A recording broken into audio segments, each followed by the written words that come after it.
Yo, ladies and gents, it's currently October 7th, 2010. This is Day 9 Daily number 196. Got some awesome stuff coming up soon. In particular, Day 9 Daily number 200. Now, I will talk a little bit about the show in a moment and what's coming up and what's being planned, but I need to let you know today is going to be a short daily because I have a flight that leaves at 9:30 p.m. It's 7 p.m., so I want to get done by 7:30 and run to the airport. And I'm hoping I can go by a bookstore so I can buy more Dresden Files books. Oh my god, they're so good. Jeez. And I'm hoping my laundry, which maybe you can hear. No, it's actually like the laundry machine is right next to my room, so it has this whenever there's laundry going on. So I'm doing that, and once it's done, I'm shoving it into my backpack and sprinting to the airport. So it's going to be a little short. I'm not going to do the Q&A. Just going to do a straight up, let's watch a game, let's talk about it, done sort of day. In other exciting news, let me get the bookkeeping out of the way. Fun Day Monday reps. I want you to send me a replay of you fine folks doing a 3v3 or 4v4 where you only make one unit. And yeah, you can make queens, you can make overlords and overseers and observers, but other than that, nothing but one unit that you publicly declare. So everyone on your team has to be like, banelings, marines, motherships. And you can't, if you go mothership, you only get one mothership. And cannons, apparently. But literally, only one unit. And if you're like, well, I'm going to make Templar so I can make Archons too. No. No, if you make Templar, if you want to make High Templar, you only make Templar. If you want to make Archons, yeah, I know the Templar have to be around for a little bit, but morph those bad boys together ASAP. Bam! For Newbie Tuesday, coming up next week, submit a replay of you losing to Banshees, because they're obnoxious to deal with, so I figured that we should have a good way to talk about them. Another exciting news, I need to flatten my hair, because it was sort of converging to a singularity up nearby my forehead. And, those email addresses are monday@day9.tv and Tuesday at day9.tv. And for next Friend Day Wednesday, I think Huck's going to be able to come on. Hooray, Huck. Until then, I'm going to the airport because I'm going to be shoutcasting the Intel Extreme Masters American Championship with the following 8 players: Cathan Luck, Drewby, QXC, Suggy, Kiwikaki Huck, Murder. God, I only ever get 7. There's an 8th player who I'm forgetting that's really terrible. I actually remembered all 7 except Murder yesterday. So there's another one I'm forgetting, but I'm shoutcasting him with Gun Run. Yeah! Immediately when I land. So my flight takes off at 9:30. It lands at 5:30 a.m. and I just drive straight to the venue. Woo! So I hope to see you there. And definitely check that out at ESL.tv if you can't make it live. In other not Starcraft related news, there was this amazing video where this is what this father and kid did, okay? They built like a balloon structure to carry an HD camera up into outer frickin' space, and then when it fell all the way back down, they looked at the footage that was recorded by this HD camera, just like a dad and his kid, did research and figured out how to take a frickin' camera from their house to outer space and back. Now, the thing is that I have the experience that I do video encoding, and I deal a lot with videos, and in particular, I deal a lot with YouTube comments regarding those videos, and people will say things like, oh, it's not HD, what the hell? I had the most beautiful 480p. Oh, it was so crisp, but people were like, there's no 720p button, I can't believe it. And I was just like, oh man, I guess they just really need StarCraft in HD. But then when I read the comments on the video of the friggin' balloon trip to outer space, people said, well, the video's not in HD. It was okay. It went into outer space! Like a family took a camera to outer space, and people just went, oh, it's not HD. I was like, whoa, I guess I got it off easy, man. I guess I'm not really that worried about it anymore. And the weird thing is that, psychologically, people don't even care if it's worse quality. The first 720p video I ever uploaded, I butchered the encoding, 8 frames a second. It went from 30 to 8 in the encode. I don't know how that happened, but it looked horrible, and it was blocky, and people were like, yeah, HD, way to go, woo, I'm so happy, because there's a button I can press. I don't even care about the quality, they just want the 720p button. Many a lesson was learned that day. So either way, we're going to go straight into this game between Madfrog and Naama. Now, of course, Madfrog, many of you know, is a Zerg player who played against the Little One in a nice, friendly little show match. He's performing very well on the European ladders, but Naama is probably a slightly more notable name. In the just purely StarCraft 2 wise, he's been performing very well in the Go for SC2 Cups. I believe in the Zotac Cups as well, and he was definitely topping out on those Euro ladder rankings for quite some time. So it's going to be a Terran versus Zerg, and I want to focus a little bit more from Madfrog's perspective in this game. I want to tie it back to this whole idea of droning, when to do that, and how that will end up affecting the game. So here's our drones going on. He does an extractor trick before Overlord. I've seen people who have started to do 2 extractor trick before Overlord. The little one, of course, is the originator of that in my eyes. At the very least, I stole it from him. But either way, Xel'Naga Cavern's big, wide open map. We want to take our expansion kind of quickly. And Madfrog's sending his drone out. Always a good technique to pop by the Xel'Naga Watchtower, because just note how much space of vision it gives you. Really, if there's any cheese, the only place you're going to miss is right here. So a lot of people take the trip of the drone up to here in the corner, then down through here to the gold, and then over here to the Xel'Naga Watchtower, or sometimes they shortcut it to this one. But always good just to do a few extra checks, because look at this drone that's going to get to Naama's base. It's going to get there with really lots of time to spare. There's plenty of time to scout, avoid death. Notice that Naama did go gas racks. Not absolutely... No! And he manages to take it out. Not absolutely necessary to send the drone super friggin' early. Now, in terms of the little things, because I love talking about the little things, notice these overlords just planted right here. There are no overlords anywhere else in the middle of the map. In fact, it's kind of cool if you look at the mini-map. The 2 eyes of the overlords make it look like a big owl. Yeah, anyone else see the owl on the mini-map? Really, I look at mini-maps kind of like lovers sit with arms behind their heads after a picnic, looking up at the clouds on a cerulean blue sky. But for me, it's mini-maps in StarCraft, alone in my room with the door shut and the air kind of getting a little bit stuffy. But either way, nice happy owl, those sorts of things make me happy. So, notice Madfrog just sending them up here, right by his base. Overlords are units that are for your own using. You don't have to send them to your opponent's main. Some people just kind of do, and then afterwards go, well, since I had to send it to his base, where should I go next? And they like try to hide here, and it gets taken out. I prefer an Overlord here. Safe place. It can easily spot. It can easily run. Definitely love that. So Madfrog also stealing gas. This immediately shuts out lots of possibilities for our opponent. We know that he can't do some sort of big mass cloaked Banshee BS. We know he cannot do a lot of huge Marine Marauder with stim pushes because it just requires a little bit too much gas right at the outset. And even if he did really want to force some Marine Marauder with stim push timing, you'd get a chance to count a lot of the Marines, how quickly they come out. And of course, remember to scout the front, to scout the friggin' damn front.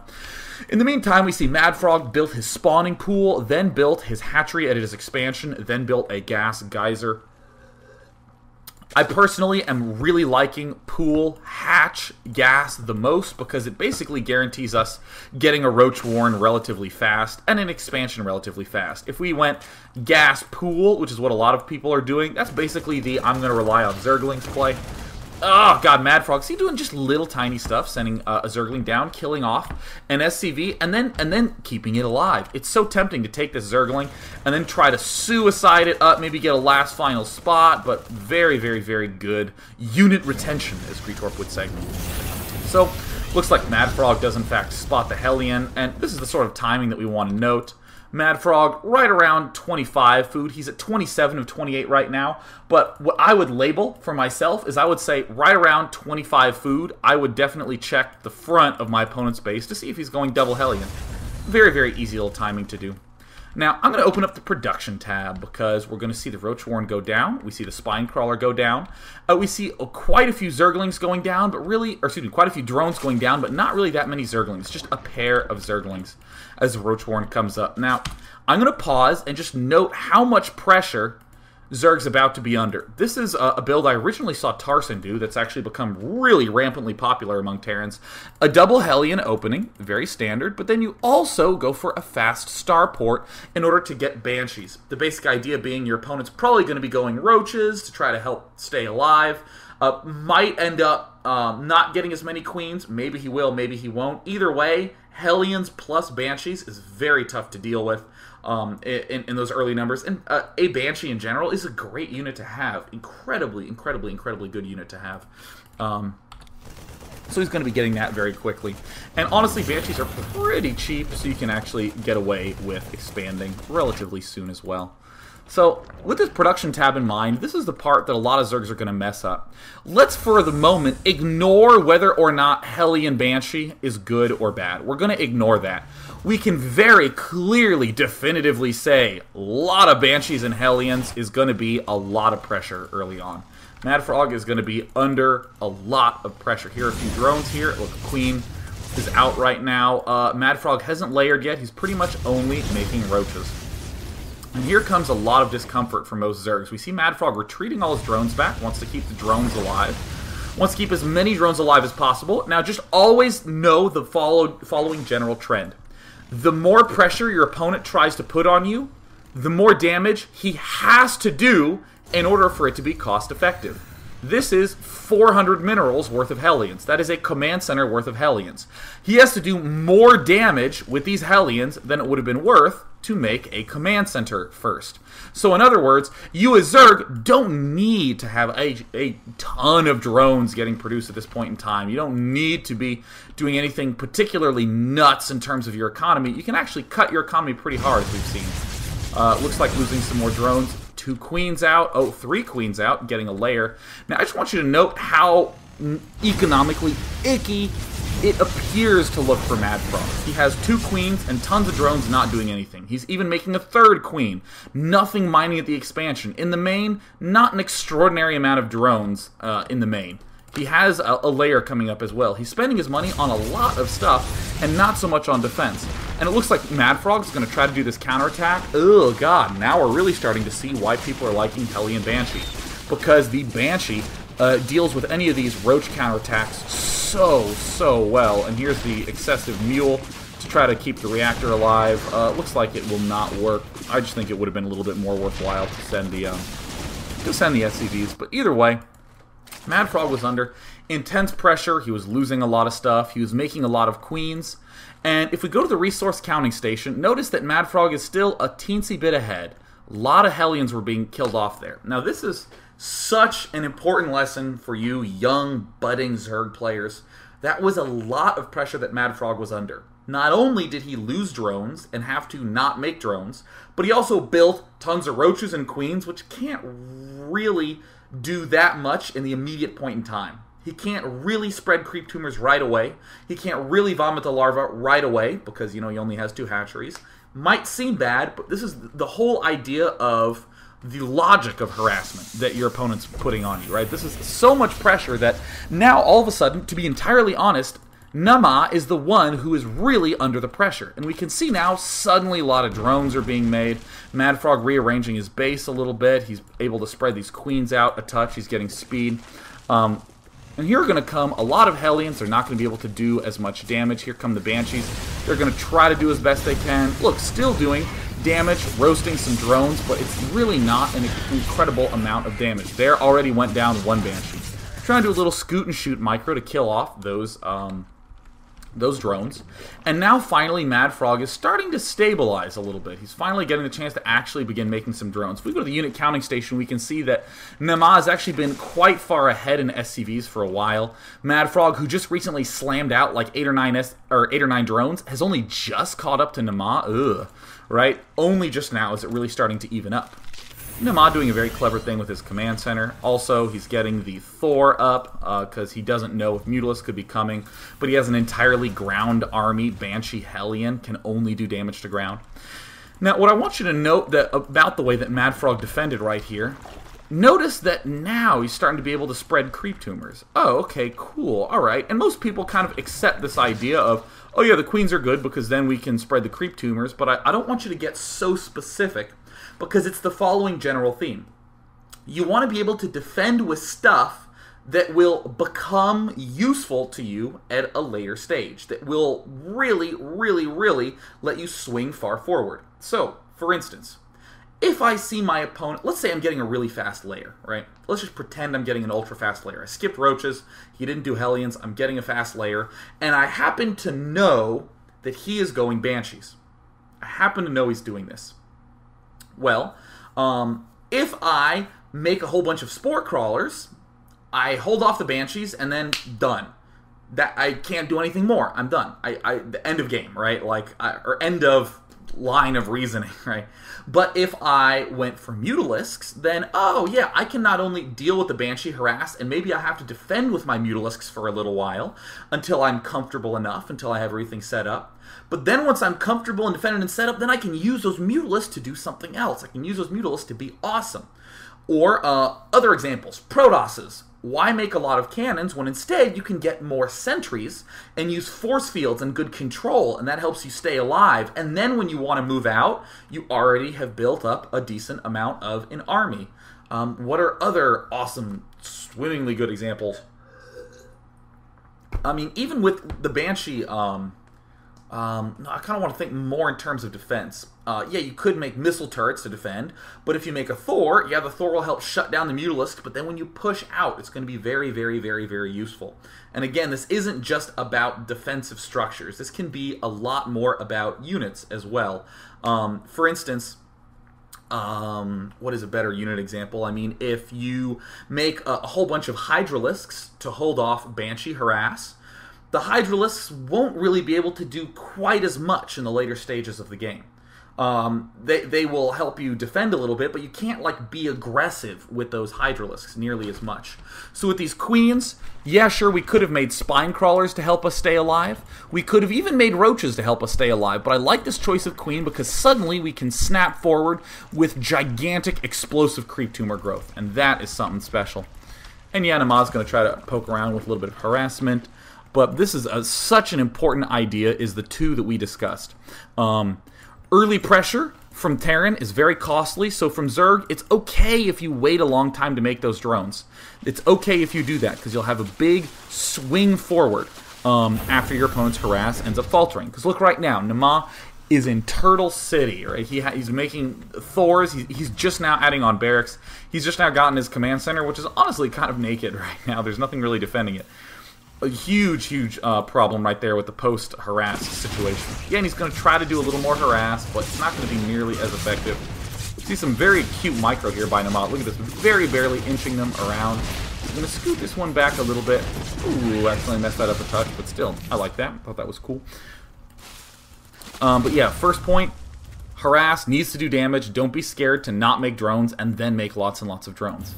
The second one is this defense, this Queen-oriented defense, has momentum to it. It helps you stay alive, and then suddenly it swings way forward. Look at this creep spread, just gooping up the entire center of the map, getting lots and lots and lots of vision creep tumors in the main. Now, Madfrog did let his money get up to 1,500, and here's the hatch going down, here's another hatch going down, here's another hatch going down. Obviously, you cannot support this much money in the slightest. You really, truly, truly cannot. But despite that huge of a blunder, Madfrog is really doing quite a bit of good defending and doing this good example of momentum. So we do see that Naama has caught up a little bit. If Madfrog was remembering the macro and his money was lower than 1,500 at that point in time, he would have had enough food to stay ahead. He would have been happier. And now we can sort of go back and we can begin getting some of those other big mass unit things. So I want to just briefly refer to Newbie Tuesday, where we talked about drone timing. A really useful concept is how much larva does something cost? I could make 20 lings to hold that off, or I could make 4 roaches. Well, actually, let me try to do an equivalent cost. So 4 roaches costs us 300 minerals. How many Zerglings could that be? That's 6 set of Zerglings, right? So do I make 6 Zerglings, or do I make 4 roaches? I want you to note that the roaches cost 4 larvae, and the Zerglings cost 6 larvae. So in a sense, if you're worried about defending a push, if you defend it with mainly Zerglings and roaches, that might not be as effective as making an Infestor, or making Mutalisks, because a Mutalisk is a big, heavy-hitting unit. Yeah, Mutalisks are awesome, but or they're a big, heavy-hitting unit. They do have their vulnerabilities, but they let us make a lot of drones. They're so good to let us make drones. They're a big power unit. So what we're seeing right now is we're seeing that Madfrog made a lot of roaches and some queens, which again cost 0 larvae to make a queen for defense, helping to save all the rest of the larvae so he could make a good bit of drones. And now that he has the drones up, look what kind of unit he's making. Zerglings. Now he's getting the Zergling speed. Now he's going back to get Banelings. That is a very, very good idea. Getting an Infestor Pit, I would have honestly preferred to get the Infestor Pit a little bit earlier.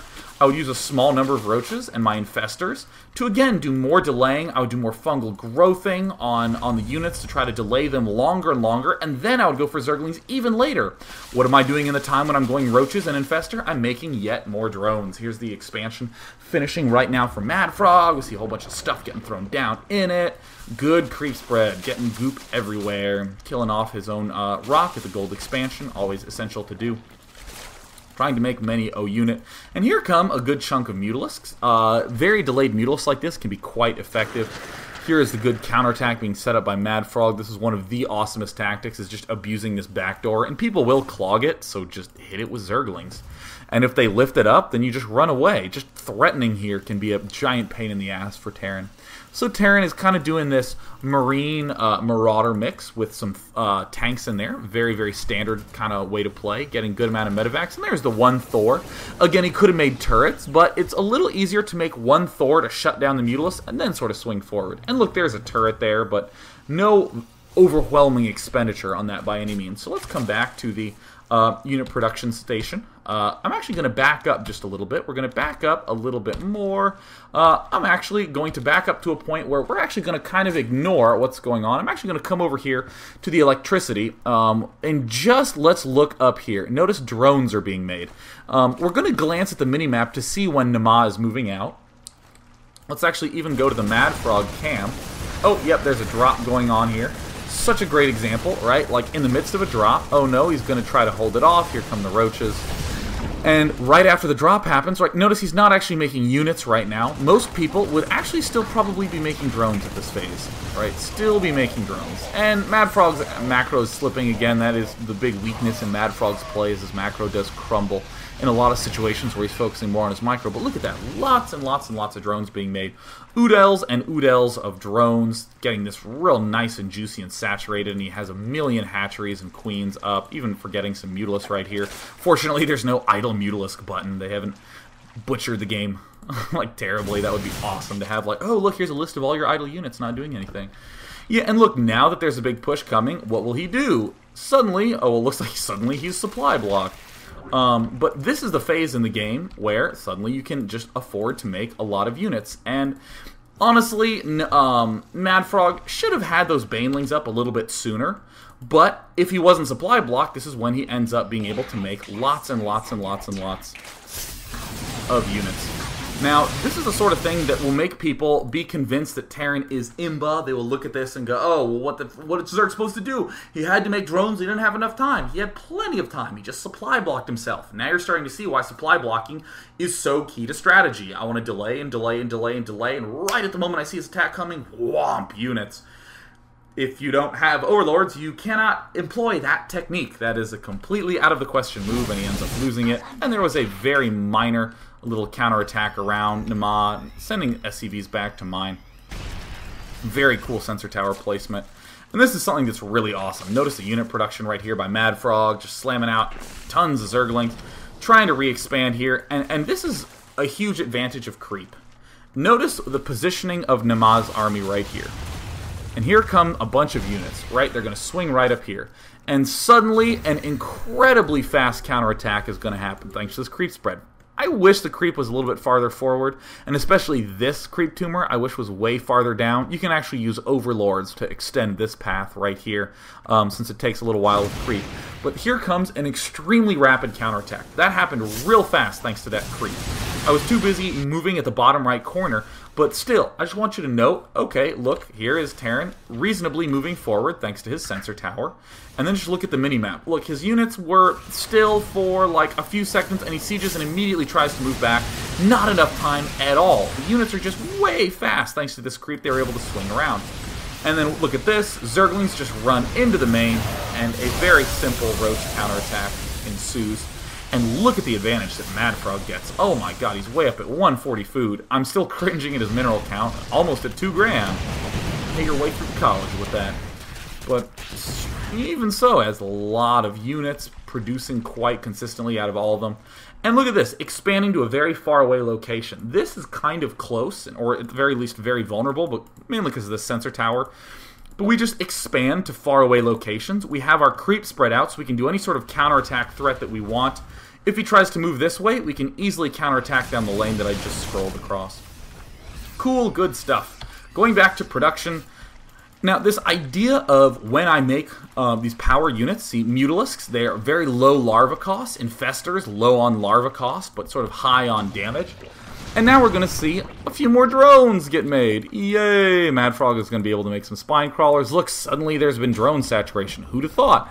Counterattacks buy you time to make drones. Big power units help spare larvae so you can make more drones. Just relating it back to that Newbie Tuesday concept we saw, but at a very, very high level of play. Here comes Terran trying to swing around for the attack. Now, just for the record, I want you to picture all these units. Let's actually pretend these weren't Banelings. Let's pretend this was just 23 Zerglings. A counterattack right here would just be fatal to Naama. He would lose almost all his SCVs, almost the rest of his junk, and Zerg would easily have more stuff on 2 bases. Counterattacking, very, very, very potent way to deal with the very pesky Terran. And oh, what do we have here? Oh, wow, is he going for a counterattack? Goodness, goodness. So, rather than just say, look, a counterattack is good, or look, that counterattack is good, we can sort of point to, alright, there was a good situation, and suddenly when we saw the Mutalisks and Roaches moving there, we were like, oh, that's actually going to work really, really nicely. And it looks like, coincidentally, he is not going to go for the counterattack because he let those Banelings finish, and look at the Muta, Roach, Baneling army doing a lot of damage, but I just want you to note how scary that looked for Terran. This was like quintuple scary, right? Oh my gosh, there's a huge counterattack coming. Does Naama know about it? Well, it looks like he doesn't, but we can see here, clearly, this would have just ripped through this expansion, which would have done so much damage. And we could have even spared these Banelings in Madfrog's position, done nothing with it, just held back. God, it would have been so pretty. But even so, we see something that is equally pretty. We see depth to all, thanks to the Banelings. Yeah, doing a little bit of micro, but it's not going to work because the Roaches and Mutas are very, very, very Gosu ×2. So, Madfrog will just continue to macro normally, and if we go to the resource station, we can see that at this point, Madfrog is doubling his opponent in food, and this is just the last awesome step that I think Madfrog is going to be able to demonstrate. He's going to go for a little poke here. I don't mind this at all, but I especially love that Madfrog just pulls back. He saw something that was close. He may have been able to win that, you know, if maybe he controls his Roaches and gets up there to the Marines and does damage there. But instead, he expands once, he expands twice, he expands 3 times. Madfrog just takes the whole map and comfortably returns back home. Now, this may look like just a, you know, a LOL tactic, like, oh yeah, just, you know, I'm in an advantage, we're going to expand across the whole map. But let's think a little bit more about counterattacking. If you have 3 Expos that are spread out, whatever one he attacks, you can always counterattack, and 2 more will stay alive. Huh. With perhaps the exception of these 2 expansions. Yeah, I guess you could hit this gold and then hit this expansion, but still, this Expo would stay alive, and his expansion would be dead, and now we're suddenly at 3 bases to 1. Counterattacking is awesome. Look at that aggression. Madfrog shuts it down, and now Madfrog really ramps up the pressure on Naama by taking expansions. What the hell can Naama do about this? Basically Zippo. Zip nothing. He is behind, and Madfrog is exploiting it absolutely, undeniably correctly. Doing a little long-range mining, having a good old long-range relationship with the tasty gold minerals. But really, Naama is forced to attack. Madfrog has no need to attack at all here. He could, again, poke around with Mutalisks, try to do a little damage, maybe sneak some Zerglings here, poke around here a little bit, but he doesn't need to try to mollywomp this force head-on. No reason at all to do that. He can do, I mean, obviously, this is going to work. I think everyone can clearly see, even with the health bars off, right? So we can clearly see what units are here. This is not going to work out very well for Naama. Here's the rest of his army. It's still pretty small. But Zerg doesn't have to do that. Zerg could wait for Ultralisk, the real entrenched position buster. He could wait for Broodlords. He could try to do Nidus Worms. He can do a little bit more of guaranteed damage. He doesn't have to do this sort of direct attack, though. So, I want you to note that when you're in this position, you don't have to do this kind of direct attack. It's going to work. Banelings are also, though I don't think Banelings are as good as Ultralisks and Broodlords at busting that sort of locked down position. Banelings are still damn good. And it looks like they're going to have a brief little discussion. But either way, I think that is an excellent, just brief little example of dealing with harassment at the start by Madfrog. in particular, how he built queens instead of static defense, so that way he could hold off, defend, and then have this swing forward with some advantage. So again, if you're ever kind of thinking, maybe I should make more defense, maybe I should make more defense, you can try to think of something to do that instead that will help you later. I could save scan or get turrets to detect DTs, or I could build my structures in wall-offs and then get ghosts. I can EMP the Dark Templar, do damage there, and then I can rapidly do pushes later on if it fails. The next thing that we got the chance to see was just a lot of drone building. Lots of drone building and a little bit of example of power units. Making roaches and mutalisks, these low on larva count units, so we can use the rest of our larvae to make drones. Very crisp. And then it's just some very sweet-ass counterattacking, largely helped by our Giganto creep spread. Very awesome, Madfrog. I guess I'll take one question before I go to the airport, but only one, only one. Once again, submit your Fun Day Monday reps to Monday at day9.tv. Submit your Newbie Tuesday reps to Tuesday at day9.tv. Tune into ESL TV this weekend, because I will be at New York Comic-Con shoutcasting the Intel Extreme Masters Tournament. Oh, it's going to be awesome. Oh my god, I can't wait. I'm actually going to try this again, because there's 5 players from Root and 3 players not from Root. It is... God, I'm going to mess this up. So it is Drewby, Chthon, Luck, QXC, Kiwikaki, Suggy. Damn it. Murder, Huck. I don't remember. Phoenix! Phoenix! Phoenix is going to be there. How did I forget him? He's like possibly going to win that whole friggin' tournament. Woo! Oh, man. Oh, baby, baby, baby. So for any of you curious about footage that's going to be happening on the trip, I have a flip cam. And my favorite part about the flip cam is the USB thing that flips out. Yeah, that's so cool. Full bam. So I'm going to be taking footage. You'll have me on the airplane, assuming I keep this lens clean. And yeah, tune in. And I won't have a daily on Sunday, but I'll be uploading that footage. Bow. So I'm going to head out. Peace, guys. Peace. Peace. Big hearts to you. Big hearts to you.